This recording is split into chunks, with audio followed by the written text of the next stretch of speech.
So this is an introduction to my podcast on Dave's reaction video to Meredith's 2 Cents video on his conversation and discussion with Cindy and Ronnie. Now, like I said, my opinions are mine, and my opinions don't come from any academic education, any certificate or degree that I've gotten from any school or college. I will say that I have, and I'm happy to say it, I've got no credentials whatsoever. My learning comes from my life experience, observation of people, and my interaction with people. I'm an observer. I observe people. I sit back and watch people, and I listen. And that's how I get my education. My education is not about me getting a degree from Oxford or Cambridge.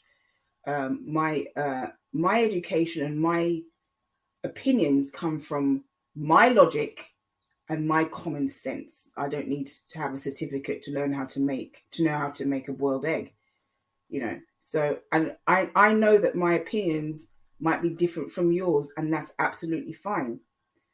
What I do find with this case, however, is that people tend to stick in groups or remain in groups in which people have a familiar or similar opinion. And it's kind of quite divisive. If people don't have the same opinions, they tend to be on one side and mingle with people that have similar opinions or the same opinions to them. And even if sometimes you might try to be friendly with somebody you might try to build a friendship with somebody who has a completely opposite opinion to you. And what eventually might happen is that you find, because your opinions are so different, that you can no longer be, have a camaraderie with that person, because at some point your opinion is going to affect the relationship you have with that person. And I've seen that happen many times, and that's just how it is. People are deeply rooted to their opinions, and people have the idea that they know more than somebody else, or that their opinion is right. I believe all the opinions I give you on this topic, or any topic that I share with you, are right and are true and based upon what I've seen, what I've observed, and what my belief is. Does it mean that I'm right 100% of the time? Absolutely not. I can't be right 100% of the time. There are times when I'm going to be wrong, but so far, many of the things that I've told you, that I've shared with you, my opinions, I believe to be right. Just like when I say NK is never going to be held responsible for this, I've been proven right about that. And many, many other things. My claim to fame is not that I know more about this case than anybody else. I would never say that. No one will ever know everything about this case, because Chris doesn't tell, he doesn't tell the full truth.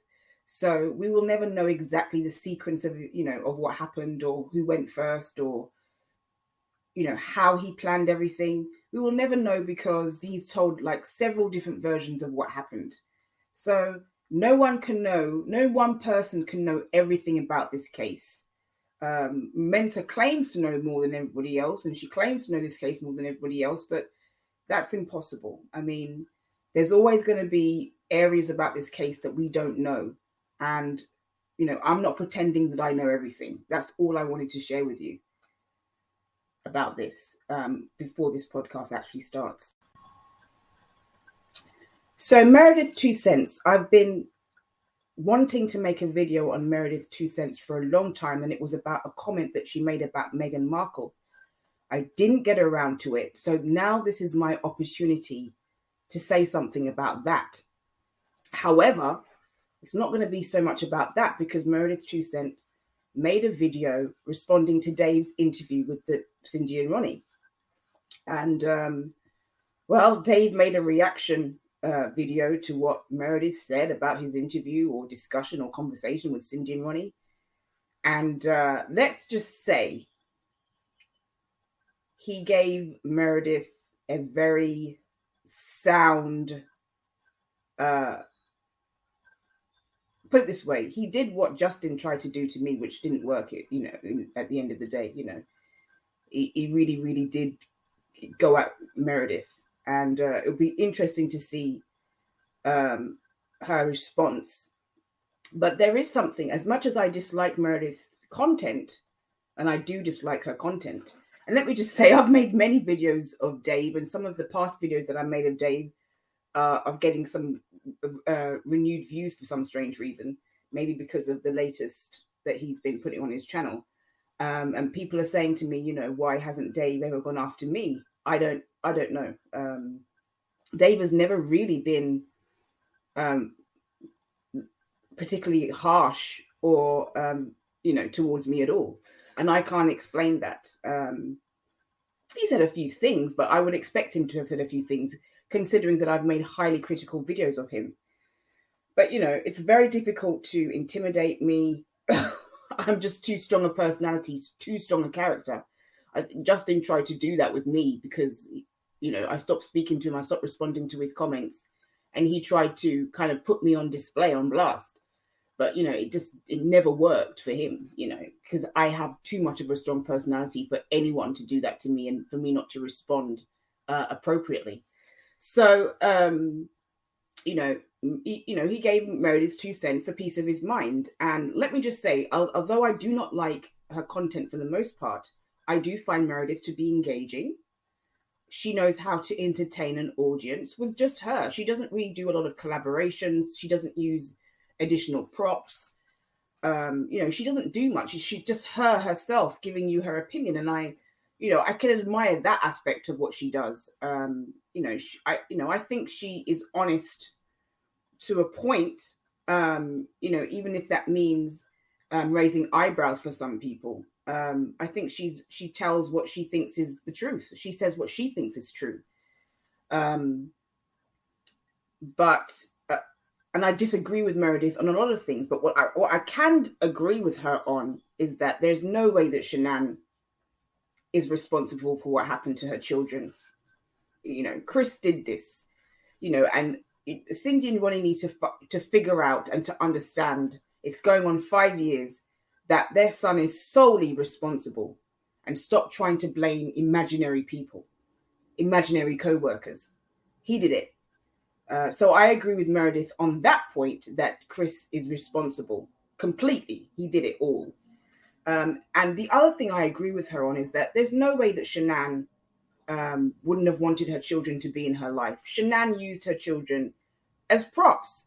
And I've got to be honest, that's what Meredith said. And I agree 100%. Shanann's husband and her children, as much as I believe she did love them, they were used as props. They were part of her MLM showing off, these are my children, this is my husband. They are all part of her plan.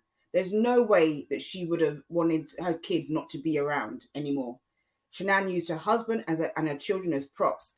And even though that might not sound, like the prettiest thing to say, it's the truth. She needed her children. She needed her husband to sell her Thrive products, because her image was about, these are my beautiful children and this is my handsome husband. Even my mum has said and realized and recognized, and my mum is not a shiner. She's not on the what side either. She's kind of like me in the center. Even my mum has said, Shanann had everything on display, on show. It was like her kids were like her property. No one wants to get rid of their property. So there's no way. Shanann's entire image, and my mum has said that Shanann was very image conscious, and I agree completely. Shanann's entire image was wrapped around her husband and her children. That was what she was about. Look at my life. Look at my big house. Look at my handsome husband. Look at my beautiful children. That was what she was. That was all she was about. Her whole life was wrapped around that. And she thought she had Chris wrapped around her little finger. And my mum said to me, she was so dumbfounded when he actually turned.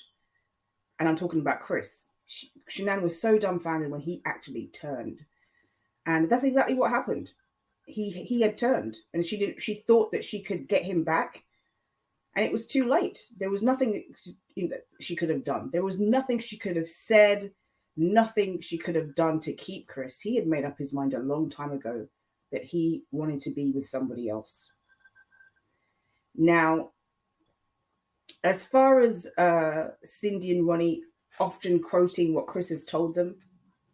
Well, Chris has told at least, if I can keep up with the amount of times he changes his story, he has told several different versions of what happened. So we cannot take into account anything he says as fact unless it's verified, because he's somebody that repeatedly has shown that he will change his story when it suits him.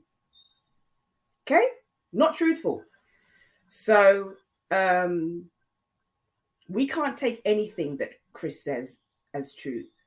All we can say is that the fact that his family were found at his workplace in the places that he said that they were, and that's where they were found, well, that's true. And there's no way for him to have known that unless he did it. So that's the only thing that we can say. The actual sequence of events that happened that night, we can't believe anything that Chris says, because he's changed his story so many times. So the fact that, Ronnie and Cindy and Ronnie keep quoting what Chris said to them, I would take anything that Chris says, unless it can be verified, with a grain of salt. Once again, I agree with Meredith. I don't think NK had anything to do with this, apart from the fact that she was a reason that he made that decision. She was a catalyst in the reason that he made the decision that he made. I don't believe that she was there at all. That's simply my opinion. That's my opinion. I don't think that she was with Chris long enough. I think she liked Chris. I think she was very fond of Chris. I think she might have wanted to marry him down the road. I mean, she was getting to that age, wasn't she?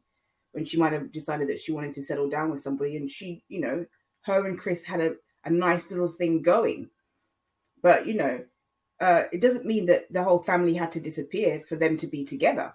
I mean, that just doesn't make any sense to me, that she would have to, she would feel that she had to do that to have Chris. Because if, people get married and they get separated, and, people partner off with different people, if she believed, and it's very reasonable to believe that she did believe that he was going to be separated from Shanann, she wouldn't have needed to do something so extreme to get Chris Watts. She already had him.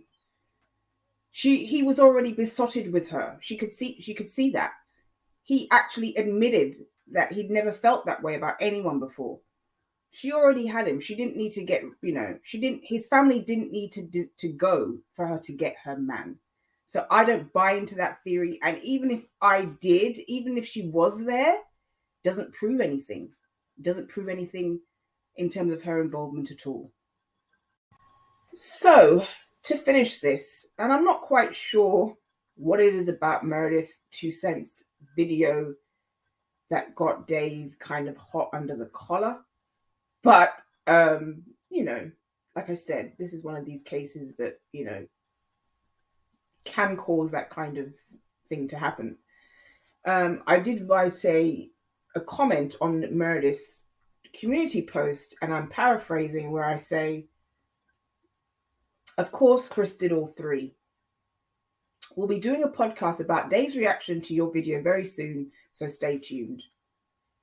And SW did use her children as props to sell her MLM lifestyle. Her children were part of her well-cultivated image. She wanted them, but all Chris wanted was Nicole. And that's what I truly believe. I think at the end of the day, in America, I don't know about here, but in America, and if you're a cowboy, there's this thing that people do in spring called spring burning. And I think it's, you burn grass to promote the growth of new grass. You burn old grass to promote the growth of new grass. And I think that's what Chris was doing. He wanted to cut all ties with his old life and start anew. He wanted a complete do-over. He wanted a fresh start, clean slate. He wanted to start all over again with somebody new. He didn't want any attachment to his old life at all. That is my opinion. That is my opinion. Shanann needed uh, to sell an image, or at least, at the very least, wanted to sell an image of a happy family, two gorgeous, healthy children, a handsome, fit husband. And, the Thrive products were all about looking a certain way and feeling a certain way. And, whether you like the products or not, or you think they're, whatever you think of the products, that's what they were supposed to promote. Looking better, feeling better. And, that's what she wanted to promote. And also having a family behind you, that you can say, look, these are my beautiful children. This is my gorgeous husband. Look at his body, whatever. All of that was part of her well-cultivated image. Her children, her husband, family, happy family. A lot of people use their family to sell, products. And not necessarily in a bad way. Often in a good way. Look, I've got a family. I've got healthy children. They eat this like I do. My husband uses this product. My husband likes this dish. A lot of people use their family as props to promote themselves, and that's what Shanann did to promote her Thrive products. There's no way that Shanann didn't want to have her children around. Shanann needed her children, wanted her children, used her children as props, and they came. They were always or often in Shanann's Thrive videos and in the videos that she did. And if they weren't there, she was often talking about them. So she very much was invested in her children and invested in her family image that she had carefully cultivated to the public. So there's no way that Shanann is responsible for any of what happened. This is all Chris wanting to start a new life. That's all it was. He wanted to start anew. And just like he couldn't be bothered to go, on trial, he couldn't be bothered to go through the task, the bother of signing papers and doing things the right way to get out of a situation. He decided to take his route out because he couldn't be bothered. He just wanted a new life, and he wanted to get that as quickly as possible.